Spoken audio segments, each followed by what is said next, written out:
अच्छा, कभी ये सोचा है कि हम जो कुछ भी मापते हैं, चाहे वो अपना वजन हो या किसी तारे की दूरी, उन सब में एक छोटा सा छिपा हुआ राज होता है। आज हम उसी राज को समझने वाले हैं। तो सोचिए, एक जीपीएस, एक वजन तौलने की मशीन और एक बहुत बड़ी वैज्ञानिक खोज। सुनने में एक पहेली जैसी लगती है ना? पर क्या हो अगर मैं कहूं कि ये तीनों चीजें एक ही सीधे साधे विचार से जुड़ी हुई हैं? कोई अंदाजा है? और वो धागा ये है कि परफेक्शन यानी एकदम सही होना बस एक मिथक है। कोई भी माप, चाहे वो कितने भी एडवांस तरीके से लिया जाए, कभी भी 100% सही नहीं होता। हमेशा थोड़ी बहुत अनिश्चितता की गुंजाइश तो रहती ही है। तो चलिए इस विचार की जरा गहराई में उतरते हैं। शुरुआत करते हैं माप की दुनिया में परफेक्ट होने के इस मायावी मिथक से। वैज्ञानिकों ने इसे एक नाम दिया है, अवलोकन त्रुटि या ऑब्जर्वेशनल एरर। इसे ऐसे समझिए, जो हम मापते हैं और जो उस चीज का असली मान है, उसके बीच हमेशा एक छोटा सा फासला होता है। और मजे की बात तो यह है कि उस असली मान को शायद हम कभी पूरी तरह से जान ही नहीं सकते। हाँ, और एक बात समझना बहुत जरूरी है। त्रुटि का मतलब ये नहीं कि कोई गलती हुई है, ये तो मापने की प्रक्रिया का एक नेचुरल हिस्सा है। सोचिए, एक रूलर से कोई लाइन खींच रहा है, सेंटीमीटर तक तो सब ठीक है, लेकिन मिलीमीटर के दायरे में हमेशा थोड़ी सी अनिश्चितता रहेगी ही। इसे टाला नहीं जा सकता, ये तो होना ही है।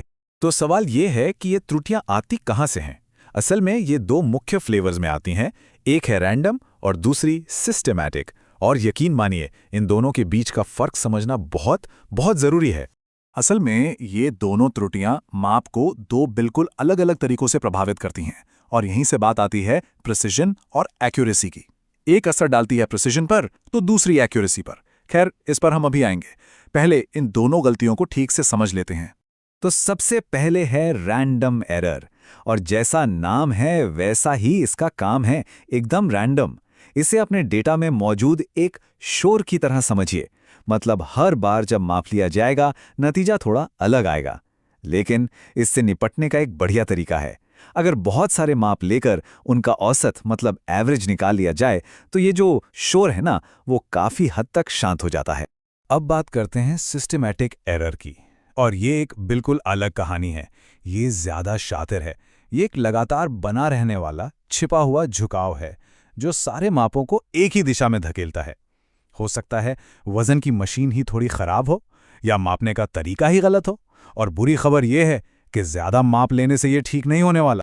इसको समझने का एक और मजेदार तरीका है। सोचिए, रैंडम एरर वो किसी पुराने गाने में आने वाली खरखराहट की तरह है, जो कभी आती है कभी नहीं। पर सिस्टमैटिक एरर वो उस तराजू की तरह है जिस पर दुकानदार ने पहले से ही अपना अंगूठा टिका रखा है। अब जितनी बार भी तौलेंगे, वजन तो गलत ही आएगा। और यही से कहानी पहुंचती है प्रिसिजन बनाम एक्यूरेसी पर। ये शब्द अक्सर एक दूसरे की जगह इस्तेमाल हो जाते हैं, लेकिन विज्ञान की दुनिया में इनके मतलब जमीन आसमान जितने अलग हैं। चलिए इसे एक तस्वीर से समझते हैं, तब बात एकदम साफ हो जाएगी। तो देखिए, बात सीधी सी है। प्रिसिजन का मतलब है कि माप कितने कंसिस्टेंट है, क्या सारे माप एक ही जगह पर गुच्छे में हैं। इसका लेना देना है रैंडम एरर से। और एक्यूरेसी का मतलब है कि वो माप असली निशाने के कितने करीब हैं। इसका रिश्ता है सिस्टमैटिक एरर से। मतलब अगर सारे माप एक दूसरे से चिपके हुए हैं तो वो प्रिसाइज हैं, भले ही वो निशाने से कोसों दूर क्यों ना हो। चलिए इसे एक डार्ट बोर्ड से समझते हैं। सबसे बढ़िया क्या होगा? यही ना कि सारे डार्ट्स एक दूसरे से एकदम सटे हुए हों। ये है हाई प्रिसिशन। और वो सारे के सारे जाकर लगे बिल्कुल बीच में, बुल्सआई पर। ये हो गई हाई एक्यूरेसी, मतलब एकदम परफेक्ट शॉट। अब इस तस्वीर को देखिए, यहां भी डार्ट्स एक साथ चिपके हुए हैं, मतलब प्रिसिजन तो कमाल का है। लेकिन ये सबके सब निशाने से दूर बोर्ड के एक कोने में जाकर लगे हैं। ये है सिस्टमैटिक एरर का पक्का उदाहरण। मतलब कंसिस्टेंसी तो है, पर लगातार गलत जगह पर। और यहां तो डार्ट्स पूरे बोर्ड पर बिखरे हुए हैं।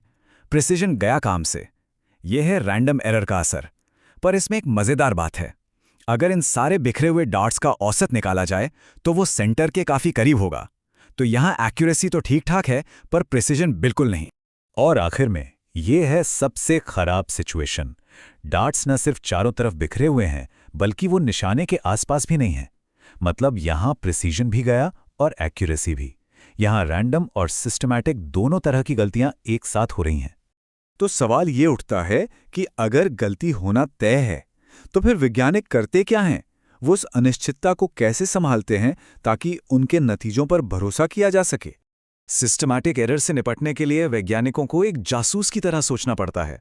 वो हर चीज की बारीकी से जांच करते हैं। क्या सारे उपकरण ठीक से कैलिब्रेट किए गए हैं? क्या लैब का तापमान सही है? मतलब वो हर उस छिपे हुए कारण को ढूंढ निकालते हैं जो नतीजों को एक तरफ झुका सकता है और उसे ठीक करते हैं। लेकिन रैंडम एरर का मामला बिल्कुल अलग है। उसे ठीक नहीं किया जा सकता क्योंकि वो तो रैंडम है, पर हाँ, उसे काबू में जरूर किया जा सकता है और इसका राज छिपा है स्टैटिस्टिक्स में, यानी आंकड़ों के खेल में। जब बहुत सारे माप लिए जाते हैं तो एक बहुत दिलचस्प पैटर्न देखने को मिलता है। सारे नतीजे अक्सर इस घंटी जैसे आकार में, जिसे बेल कर्व कहते हैं, फैल जाते हैं। मतलब कुछ माप ज्यादा होंगे, कुछ कम, पर ज्यादातर बीच में ही जमा होंगे। और इस घंटी का जो सबसे ऊंचा हिस्सा है ना, वही उन सभी मापों का औसत होता है और वही असली मान का सबसे करीबी अनुमान भी होता है। और ये सब सिर्फ किताबी बातें नहीं हैं, बल्कि यही विज्ञान की असली बुनियाद है। हर बड़ी खोज इसी समझ पर टिकी है। एक मिनट के लिए सोचिए, जब आइंस्टाइन ने अपनी महान थ्योरी ऑफ रिलेटिविटी दुनिया के सामने रखी तो उसे सही या गलत साबित करने का बस एक ही तरीका था, एक्सपेरिमेंट करके माप लेना। और उन मापों पर भरोसा तभी किया जा सकता था जब वैज्ञानिक अपनी गलतियों को, अपनी अनिश्चितताओं को अच्छी तरह समझ रहे थे। मतलब 20वीं सदी की सबसे बड़ी वैज्ञानिक क्रांति इसी एक विचार पर टिकी थी। तो यहां से जो सबसे बड़ी बात हमें समझनी है वो ये है, विज्ञान की दुनिया में अनिश्चितता कोई कमजोरी नहीं है, बल्कि ये एक बहुत बड़ी ताकत है।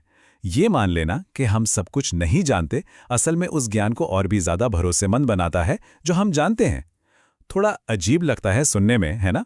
पर सच यही है। और ये हमें एक आखिरी और बहुत बड़े सवाल पर लाके छोड़ देता है। अगर सच तक पहुंचने का रास्ता गलतियों को अपनाने से होकर गुजरता है, तो फिर ज्ञान की प्रकृति, मतलब नेचर ऑफ नॉलेज, असल में है क्या?